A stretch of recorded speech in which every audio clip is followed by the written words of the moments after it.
خزرہ conference میں مسلم نوجوان committee کے زیر اہتمام شرکت کی سعادت حاصل کر رہے ہیں۔ رب قدیر کی بارگاہ میں یہ دعا ہے کہ ہمارا یہاں بیٹھنا، آپ کا سننا اور بولنا اپنی بارگاہ میں قبول فرمائے۔ اور بلند آواز سے بول دو آمین۔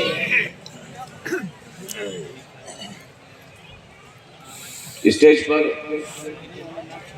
بڑے بڑے شعراء ہیں، انہیں آپ نے سنا اور تھوڑی دیر کے لیے میں آیا۔ مجھے نہیں معلوم کہ آپ کا مزاج کیا ہے، آپ کے سننے کا انداز کیا ہے، لیکن ہاں اتنا تو ضرور ہے کہ نبی کے غلام جہاں بھی ہوں گے، جب بات نبی کی ہوگی تو ان کا دل مچل جائے گا۔ اگر اتنی ہلکے سے سبحان اللہ بولتے ہیں تو اتنی ہلکے سے بولیے، اور اگر بلند آواز سے بولتے ہیں تو بلند آواز سے بولیے، اور بلند آواز سے۔ دو تین شعر سنانے سے پہلے آئیے ہم اور آپ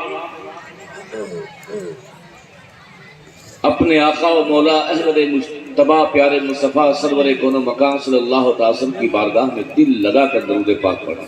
اللہم صلی علی سیدنا محمد وعلی آل سیدنا محمد بارک وسلم صلاۃ و سلام علیک یا رسول اللہ یا حبیب اللہ صلی اللہ تعالی علیہ وسلم۔ شعر سنیں گے۔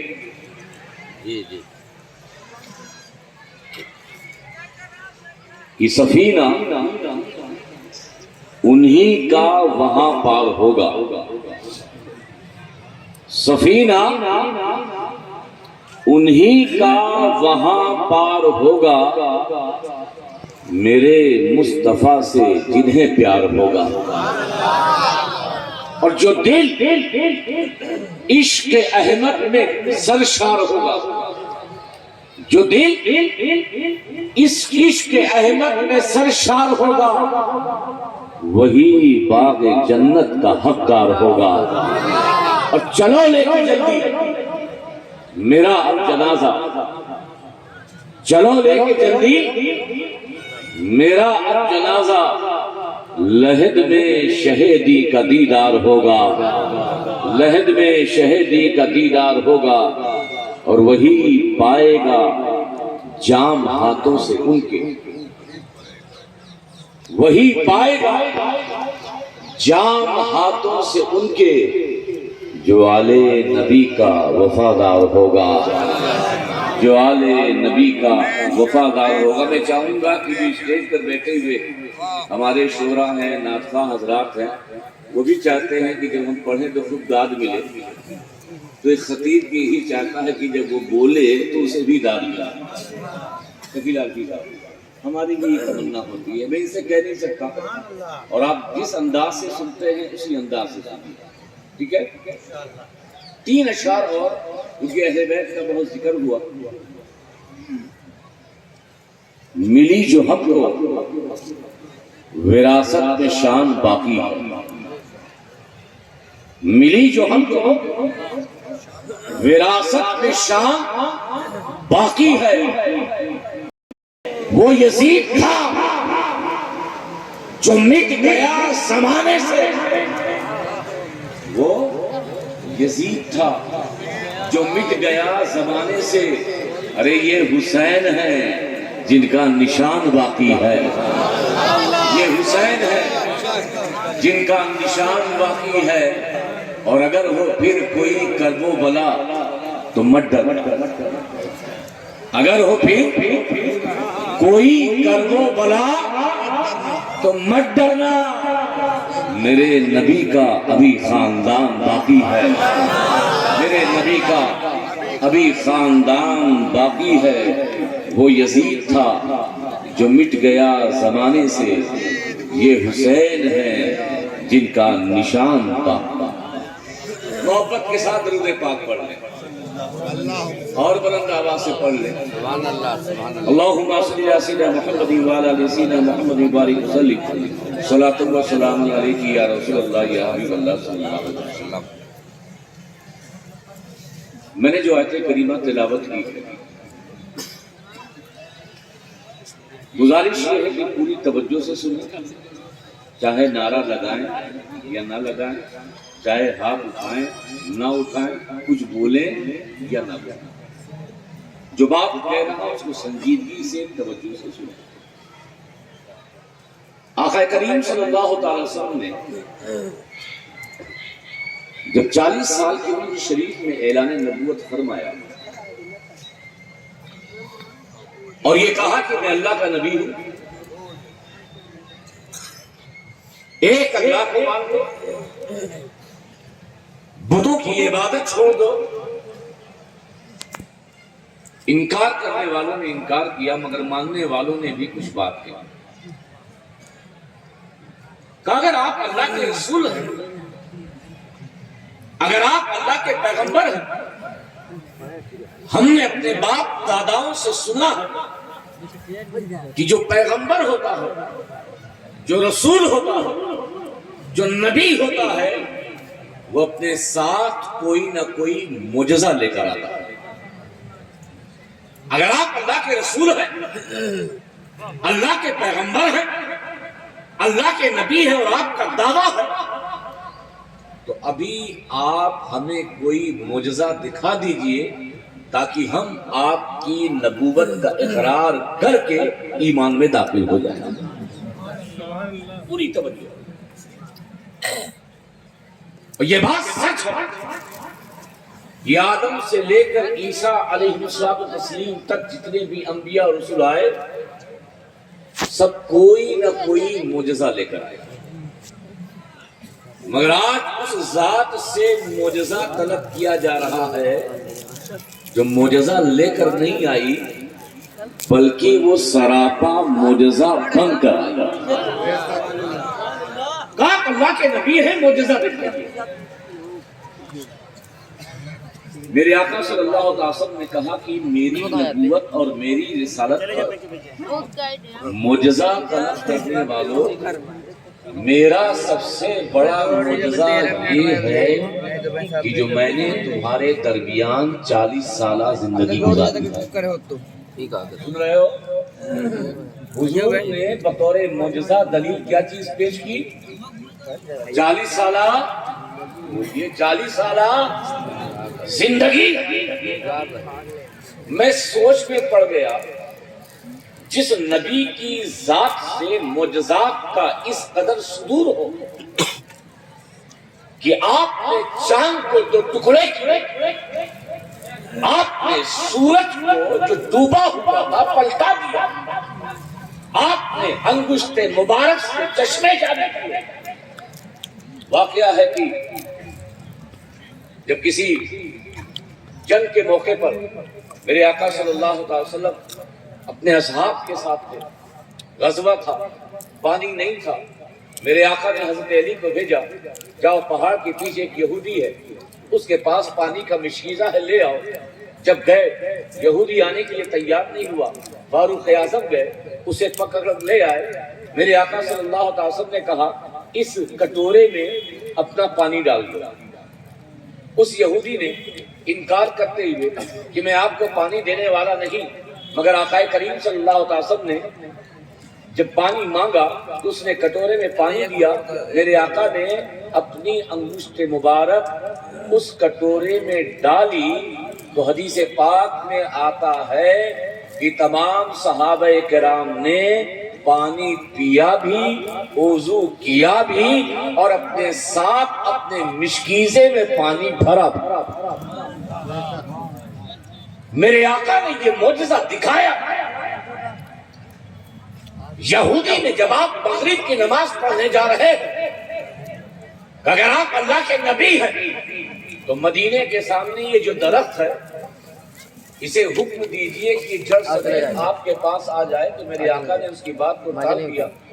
مگر عشاء کا وقت ہو گیا، باہر وہ شور مچانے لگا تو حضرت فاروق اعظم نے کہا اللہ کے رسول، یہ یہودی بڑا ہی تماشا کر رہا ہے اور یہ کہہ رہا ہے کہ آپ کوئی معجزہ دکھائیے، اگر آپ نبی ہیں، اگر آپ رسول ہیں تو اس پیڑ کو آپ حکم دیں آپ کے قدموں میں آ جائے۔ تو میرے آقا فرماتے ہیں اے یہودی، میں کہوں یا تو کہے؟ میں کہوں یا تو کہے؟ کہا جا اس درخت سے کہہ محمد عربی تجھے بلا رہے ہیں۔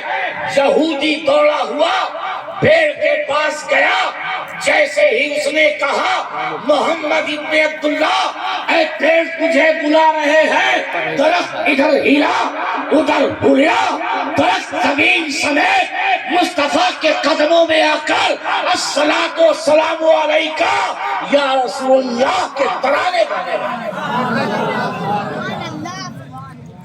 معجزات بہت ہوئے۔ اگر میں اس سے بات کروں گا بات لمبی ہو جائے گی، جو بات کہنا چاہتا ہوں وہ کچھ اور ہے۔ نبی سے معجزہ طلب کیا گیا، نبی نے بطور معجزہ اپنی امت کو، مطالبہ کرنے والے کو 40 سالہ زندگی پیش کی۔ کیا پیش کیا؟ بول دیجیے بس۔ 40 سالہ زندگی۔ میں نے عالم تصور میں مصطفیٰ سے پوچھا، اے نبی پہلی بار، پوری توجہ، پہلی بار آپ سے معجزہ طلب کیا گیا تھا، آپ نے چاند کو 2 ٹکڑے کیوں نہیں کیے؟ دن تھا رات کیوں نہیں کی؟ کنکریوں سے کلمہ کیوں نہیں پڑھایا؟ پہاڑ کو حکم کیوں نہیں دیا؟ انگشت مبارک سے چشمے جاری کیوں نہیں کیے؟ آپ چاہتے تو یہ کر سکتے تھے، مگر آپ نے بطور دلیل اپنے نبوت کے ثبوت کے لیے 40 سالہ زندگی کیوں پیش کی؟ تو میرے آقا صلی اللہ علیہ وسلم جواب دیتے ہیں کہ یہ جو دلیل میں نے پیش کی ہے، اس میں امت کے لیے سبق ہے، اس میں امت کے لیے پیغام ہے، اس میں امت کے لیے درس ہے۔ میں نے کہا امت کے لیے درس کیا ہے؟ تو نبی نے کہا اسلام کی حقانیت، دین کی حقانیت، مصطفیٰ کے دین کی سچائی کے لیے کوئی یہ مطالبہ کرے دین کیسا مذہب، اسلام کیسا مذہب، تو دلیل میں کتاب کو بعد میں پیش کرنا، اپنی زندگی کو مصطفیٰ کی سیرت، مصطفیٰ کے کردار میں ایسی ڈال لینا کہ اسلام سمجھنا چاہتے ہو تو میری زندگی دیکھو، اسلام سمجھنا چاہتے ہو تو میری صبح دیکھو، اسلام کی حقانیت جاننا چاہتے ہو تو میری زندگی کے شب و روز۔ آج پرابلم یہ ہے جب دین کے تعلق سے پوچھا جاتا ہے تو دلیل قرآن سے دیتے ہیں، دلیل حدیث سے دیتے ہیں، دلیل اور بزرگوں کی کتابوں کی دیتے ہیں۔ قسم خدا کی جس دن مسلمانوں نے اپنی زندگی کو نبی کے سیرت میں ڈھال کر بطور دلیل بنا لیا تو اس وقت کسی کتاب سے دلیل دینے کی ضرورت نہیں ہے، اسلام کی حقانیت کو لوگ تسلیم کرتے جاتے۔ اس کی مثال عطا رسول ہند الولی سید معین الدین حسن سنجری کی ذات پاک ہے۔ مجھے بتاؤ غریب نواز ہندوستان آئے کہ نہیں آئے؟ بولو۔ ایک ہی بار آئے، دوبارہ گئے نہیں، لاہور سے آئے، دلی پہنچے، جے پور گئے، اجمیر گئے، کراری آئے؟ بولو۔ ہاں نہیں تو بول سکتے ہو۔ نہیں آئے۔ غریب نواز کراری آئے؟ نہیں آئے۔ الہ آباد آئے؟ نہیں آئے۔ یو پی آئے؟ نہیں آئے۔ بہار گئے؟ چھتیس گڑھ گئے؟ بنگال گئے؟ کراچی گئے؟ اسلام آباد گئے؟ بنگلہ دیش گئے؟ سری لنکا گئے؟ پھر بھی مسلمان کتنے؟ مسلمان کتنے؟ غریب نواز کے ہاتھوں مسلمان کتنے؟ علماء جو کہتے ہیں کتنے لاکھ؟ سبھی بولو کتنے لاکھ؟ ایک آواز سے بولو کتنے لاکھ؟ 90 لاکھ۔ نہ کراری آئے، نہ الہ آباد گئے، نہ رائے بریلی گئے، نہ لکھنؤ گئے، نہ بنارس گئے، نہ فیض آباد گئے، نہ مراد آباد گئے، نہ بریلی گئے، نہ مارارا گئے، کہیں گئے نہیں، مگر تاریخ یہ کہتی ہے کہ غریب نواز کے ہاتھوں مسلمان کتنے ہیں؟ 90 لاکھ۔ غریب نواز ہندوستان آئے تو ایسا نہیں کہ ٹویٹر کا زمانہ تھا، ٹویٹ کر دیا ہو کہ میں ہندوستان آ گیا ہوں، لوگ بھاگ کے غریب نواز کی بارگاہ میں پہنچنے لگے۔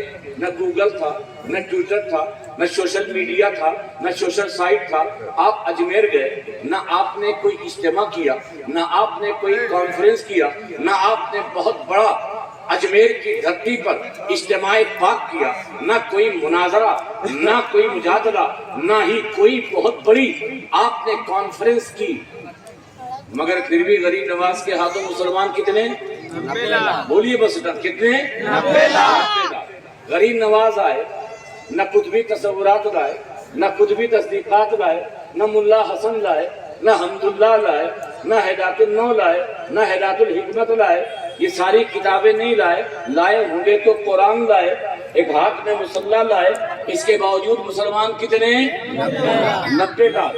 غریب نواز آئے، نہ آپ تیر لائے، نہ تلوار لائے، نہ خنجر لائے، نہ بھالا لائے، نہ بم لائے، نہ بارود لائے، مگر مسلمان کتنے؟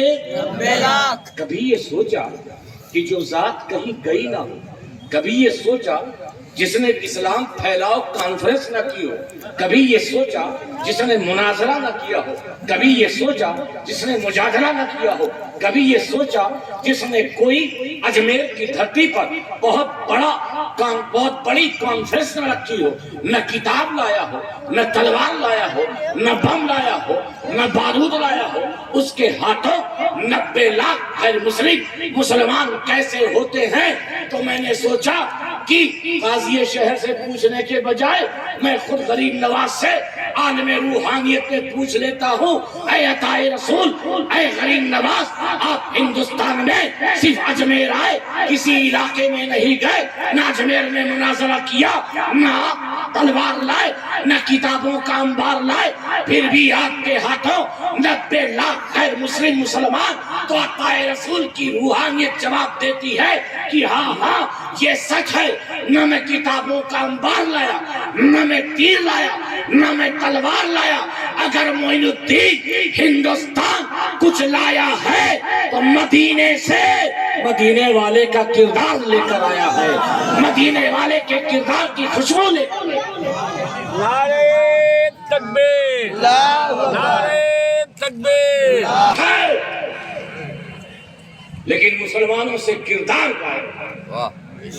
آج نمازی بھی ہے، روزے دار بھی ہے، حاجی بھی بن گئے، سب کچھ بن گئے، مگر سچے معنی سچا ایک صحیح معنوں میں سچا مسلمان نہ بن پائے۔ یہاں جتنے بیٹھے ہیں سب مسلمان ہیں کہ نہیں؟ بولیے، سب مسلمان ہو؟ جو تم ہو وہی بن کر دکھاؤ، جو تم ہو وہی بن کر دکھاؤ۔ صحیح معنوں میں یہی غریب نواز مدینے والے کا کردار لے کر آ کے لوگوں کو اپنی ذات سے متاثر کیا۔ نکتہ اور دینا چاہتا ہوں، ہمارے علماء بہت زور عبادات پر دیتے ہیں، یقیناً عبادات افضل، نماز افضل، روزہ افضل، مالک کے نصاب پر زکوٰۃ دینا افضل، اگر مالک کی استطاعت ہے تو حج کرنا ضروری ہے۔ مجھے اس مجمع میں کوئی بتائے یہ معراج امت پر فرض کب ہوئی؟ یہ نماز امت پر فرض کب ہوئی؟ پتا ہے؟ بہت تمہیں پتا ہے نماز کب فرض ہوئی؟ بولو ہاں، نہیں تو بولو، صرف نعرہ لگانا پتا ہے؟ کوئی ہے اس مجمع میں جو بتا دے جو نماز آپ پڑھتے ہیں اس امت پر نماز کب فرض ہوئی؟ کوئی ہے؟ ایک آدھ ایک کو ہاں وہ کھڑے بتاؤ کب ہوئی بات؟ ہاں دیکھیے اس بچے نے بتا دیا، جب میرے آقا صلی اللہ علیہ وسلم معراج پہ گئے تھے تب نماز امت پر فرض ہوئی۔ معراج میرے آقا کو کب ہوئی؟ جب آپ کی عمر شریف 53 سال کی، پوری توجہ، رننگ امت پر جو نماز فرض ہوئی معراج کی رات، آقا کی عمر 53 سال، یہ روزہ جو فرض ہوا ہے ہجرت کے دوسرے سال، یعنی جب نبی کی عمر 55 سال تھی۔ یہ جو زکوٰۃ فرض ہے ہجرت کے 4 سال بعد، یعنی نبی کی جب عمر 57 سال تھی۔ یہ حج جو فرض ہے بعض روایتوں میں 6 سال، بعض میں 7، بعض میں 8 اور 9، مان لیجئے نبی کی زندگی جب 60 سال تھی اب کیا فرض ہوا تھا؟ حج۔ اب میرا سوال یہ ہے 53 سال میں نماز فرض، 55 سال میں زکوٰۃ روزہ فرض، 57 سال میں زکوٰۃ فرض، 60 سال کی عمر میں حج فرض۔ سن رہے ہو؟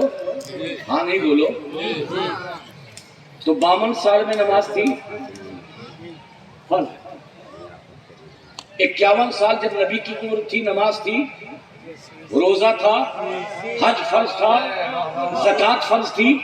جب میرے آقا کی عمر 50 تھی، 49 تھی، 48 تھی، 47 تھی، 46 تھی، 45 تھی، 44 تھی، 43 تھی، 42 تھی، 41 تھی، 40 تھی، پوری زندگی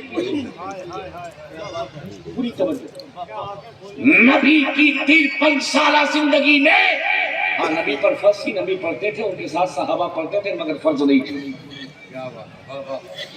امت پر نماز فرض، سبحان اللہ سبحان اللہ۔ 53 سال کی عمر میں، کیونکہ نماز کا تعلق، روزے کا تعلق، زکوٰۃ کا تعلق، حج کا تعلق بندے اور خدا کے درمیان کا ہے۔ یہ معاملہ اللہ اور بندے کے بیچ کا ہے۔ اب میں پوچھنا یہ چاہتا ہوں، یہ نبی نے 40 سال سے لے کے 53 سال تک نماز کی تو تبلیغ کی نہیں ہوگی، امت سے تو کہا نہیں ہوگا کہ نماز پڑھو، روزہ رکھو، حج کرو، زکوٰۃ دو، حالانکہ افضل عبادت، مگر اس 53 سالہ زندگی کو امت فراموش کر گئی۔ یہ جو 53 سالہ نبی کی زندگی، یہ سب سے زیادہ حقوق العباد میں گزری۔ یہ 53 سالہ جو نبی کی زندگی تھی، لوگوں کو خدا کی توحید کی طرف، اپنی رسالت کی طرف اور انسانیت کا جو پیغام مکہ اور مدینے کی دھرتی سے مصطفیٰ نے دیا ہے، وہی 40 سال اور اعلان نبوت کا 13واں سال کا دور ہے کہ مصطفیٰ نے اپنے کیریکٹر سے پوری دنیا میں بسنے والے لوگوں میں ایک انقلاب۔ نعرے تکبیر!